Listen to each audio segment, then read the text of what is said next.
Hello guys, welcome back to our YouTube channel.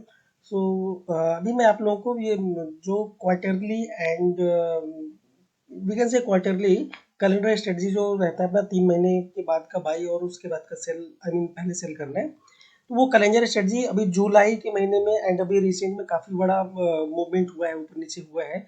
So let us सी कि अगर वो strategy अभी रनिंग में है रनिंग में, तो उसमें क्या स्टेटस है और उसको हम लोग कैसे एडजस्टमेंट की ज़रूरत पड़ेगी, या लॉस प्रॉफिट क्या बुक हुआ या कहाँ पे चल रहा है।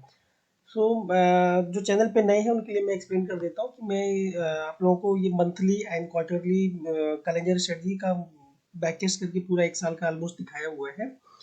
एंड अभी हम लोग जुलाई जुलाई तो निकल चुका है, बट जुलाई में अपने को एज पर द रूल सितंबर का लेना चाहिए था। सो जून एंड का एक्सपायरी वाज ऑन 27। सो हम लोग 28 को ना लेके ये 1 जुलाई को ये ट्रेड इनिशिएट होता।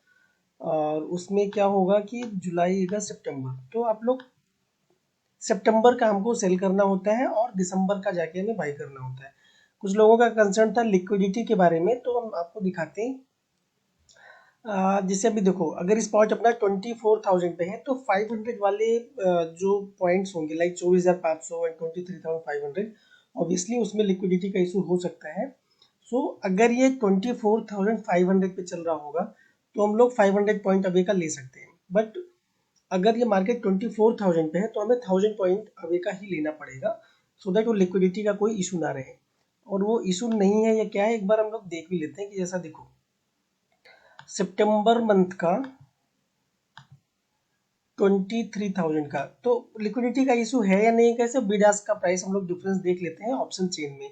राइट, तो आप 23,000 का पुट देखो, 115 एंड 117। राइट, तो अराउंड 1 रुपीज़ का ही डिफरेंस दिख रहा है, तो देट मीन्स वहाँ पे कोई लिक्विडिटी का इशू है नहीं। और काफ़ी अच्छे वॉल्यूम भी दिख रहे हैं यहाँ पे जो हुए हैं, अराउंड 1400 लॉट का उस दिन ट्रेडिंग हुआ है।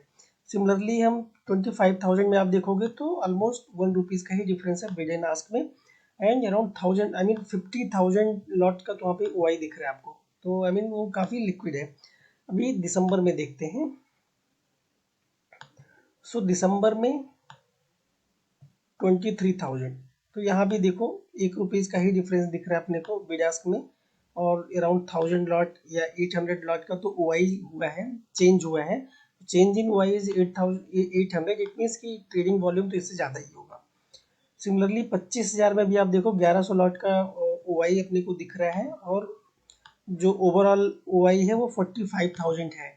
एंड बिड एंड आस्क में लास्ट ट्रेडेड प्राइस 75.5 है, और यहाँ पे आपको 5 से 10 रुपए का डिफरेंस दिख रहा है। तो मतलब लिक्विडिटी का इतना 5-10 रुपए भी नहीं है, अराउंड 5 to 7 रुपीज़ का है। तो लिक्विडिटी का आजकल क्वार्टरली में काफ़ी ट्रेड होता है, यू कैन ऑब्जर्व, जब भी मार्केट रनिंग होगा उस टाइम देख सकते हो क्वार्टरली का ट्रेड। सो अभी हम लोग ट्रेड इनिशिएट करके देखते हैं। हम लोग क्या करेंगे, सितंबर, राइट। तो सितंबर में 500 पॉइंट का ना करके हम सीधा अभी 23,000 को सेल किया एंड 25,000 को सेल किया, और दिसंबर में जाके सेम 23,000 को बाई किया और 25,000 को बाई किया। ठीक है, तो ये थोड़ा कॉल की साइड में ज़्यादा प्रॉफिट दिख रहा है, और पुट की साइड ये ऑलवेज रहता है जो हमने एक्सप्लेन भी किया है। और एडजस्टमेंट का क्या रूल है, तो कॉल की साइड में जब तक अपना 25,000 या 200-300 पॉइंट इन द मनी नहीं जाएगा, कोई ज़रूरत नहीं है करने का।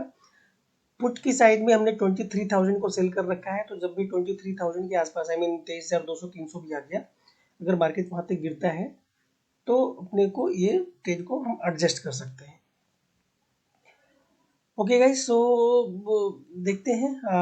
अभी डे बाय डे हम लोग मूव करेंगे और फिर देखेंगे कि आगे क्या होता है। तो मैं एंड ऑफ द डे कर लेता हूँ, around 3 PM we will review daily. मैं डेली बेसिस पे ही आगे बढ़ के इसको देखते हैं। ओके, सो जुलाई 2 को 2.5% 2-3 दिन में ही आ गया है, अराउंड 4% का प्रॉफिट 3 जुलाई को दिख रहा है। सो मैं डेली इसलिए करता हूँ कि भाई 100-200 पॉइंट में तो कुछ होने वाला नहीं है, एंड वी कैन मॉनिटर कि स्पॉट कहाँ पे है। So spot is at 24,300 as of now, और जब हमने स्टार्ट किया था इट वाज एट 24,100, तो अभी 200 पॉइंट का ही इसमें मूवमेंट हुआ है। और ब्रेक इवन आपको जो दिख रहा है, हाउवर ये ब्रेक इवन जो लोअर साइड में है 22,800, हमें वहाँ तक वेट नहीं करना है। जब भी मार्केट 23,200-300 तक आ जाएगा तो हम उसको एडजस्ट कर देंगे। कॉल की साइड में ऑब्वियसली आपने 25,000 पे इसको बनाया है, तो 25,200-300 इन द मनी भी जाने से कोई प्रॉब्लम नहीं है, अपने को वो प्रॉफिट नहीं रहेगा। ओके, सो नेक्स्ट डे अभी हम लोग बढ़ के देखते हैं, 5 जुलाई। वी आर गेटिंग अराउंड 3.5% और मार्केट ऑलमोस्ट रेंज बाउंड है। 300 पॉइंट का मूवमेंट हुआ है जब से 1 जुलाई से, जब से ये ट्रेड इनिशिएट हुआ है। So it's running around 4.1 4.5%। We are getting around 6% 15 जुलाई को। ओके, सो 19 जुलाई आ चुका है, अराउंड 6.9% दिख रहा है profit. Okay, so we are now at July 24 and getting around for 10% of the margin। आगे भी देखते हैं, this 25th जुलाई अराउंड 8%। ये आई थिंक काफ़ी बड़ा मूव हुआ है। 24,400 था 25 जुलाई को, और उसके बाद देखते हैं ओपनिंग किधर हुई है। तो ओके, ये इंट्राडे में काफ़ी बड़ा मूव आया है इस दिन, और एंड ऑफ द डे में 24,800 है, तो भी हमारा प्रॉफिट अभी 8% दिख रहा है। Okay, and next day before close 26 July we are getting around 8%। Market 24,800 पे आ चुका है अभी। नेक्स्ट डे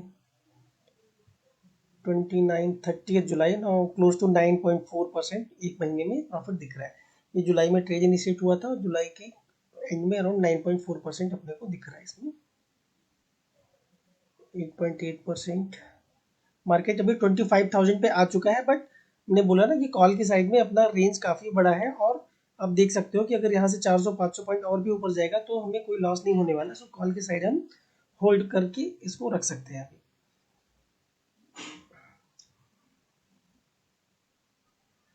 सो अगस्त 2 आ चुका है, market is at 24,700 and okay, हाँ, आई थिंक अगस्त 5 जिस दिन देखिए अभी ओपनिंग हुई है, तो प्रीवियस डे जहाँ पे क्लोज हुआ है, आप देखिए मार्केट वाज एट 24,700 एंड इस दिन गैप डाउन हुआ था अराउंड 400-500 पॉइंट का, 400 पॉइंट से ज़्यादा का। सो आपको क्या हुआ, जो प्रॉफिट था उसमें 2 से 3% का कम हो गया, बट ऐसा नहीं कि इसमें बहुत बड़ा कुछ लॉस हो गया 400-500 पॉइंट की गैप डाउन पे। बेसिकली इसमें जहाँ पे ये है, यहाँ से 500-600 पॉइंट भी ऊपर नीचे होगा तो उसमें कोई इशू होने वाला है नहीं। उल्टा क्या होता है कि इतना बड़ा जब गैप डाउन हुआ, तो गैप डाउन का जो इम्पैक्ट है वो तो है, बट उस टाइम अगर विक्स बढ़ता है तो उसका हमें बेनिफिट भी मिलता है। ओके, ओके, तो सेम डे हम लोग अभी देखते हैं अगस्त 5 को कैसा रहा। फिर फाइनली अपना प्रॉफिट कम आ चुका था, 2% तक भी आ गया था जब मार्केट 24,000 पे आया था। अगेन अभी 5% पर, बट क्योंकि 24,000 पे ही है तो हमें कोई इशू नहीं, हमने तो स्टार्टिंग वहीं से किया है। सो एडजस्टमेंट वाली कोई बात नहीं है फिलहाल अभी। Okay, end of the day देखते हैं अगस्त 6 को, and August 7 again we are running at 9%। अगस्त 8 आ चुका है, एंड सीधा हम लोग मार्केट फ्राइडे को जो भी क्लोजिंग हुआ हम we are running at around 10.8%, right. So this is how it is, and liquidity का क्या इशू है तो भी हमने दिखा दिया है। और लॉस जो अगर मैक्सिमम हमें क्या पॉसिबल लॉस इस स्ट्रेटजी में कभी भी हो सकता है, क्योंकि 400-500 पॉइंट तो देख लिया हमने गैप अप गैप डाउन। मान लेते हैं कि 1000 पॉइंट का ऊपर नीचे होगा तो क्या होगा। जब भी आप ट्रेड को इनिशिएट करते हो तो यू कैन सी कि सेलिंग करके आपने रिसीव क्या किया है। तो हमने जब सेलिंग किया था तो 314 प्लस 185 इट मीन्स 300 400 500 पॉइंट आपने रिसीव किया है, मतलब सेल करके हमने रिसीव कर लिया। और जो हमने बाइंग किया वो कितने का किया, तो आपने इसको 700 पकड़ते हैं, 1,000, राइट। तो 1,000 हमने मार्केट को दिया है और 500 हमने रिसीव कर लिया, तो मैक्सिमम 500 पॉइंट का डेबिट है, जो कि आपको लॉस हो सकता है, बट वो होगा नहीं, इसलिए क्योंकि जो सेलिंग का एक्सपायरी है वो आपका सितंबर का है और बाइंग वाला दिसंबर का है। तो ये जीरो तो हो सकता है अगर मार्केट इसके बीच में ही रहेगा, बट ये कभी भी जीरो होगा नहीं एंटिल दिसंबर। और ये स्ट्रेटजी आपको कुछ भी हो जाए तो सितंबर में तो क्लोज कर देना है। सो this is your maximum point जो है 500 डेबिट जो होगा वही रिस्क है, बट उतना भी नहीं होगा क्योंकि हमारा एक कैलेंडर की वजह से 3 महीने आगे का ट्रेड है जो बाइंग वाला है। ओके गाइस, सो फिर मिलते हैं आगे किसी और वीडियो में। Till then bye.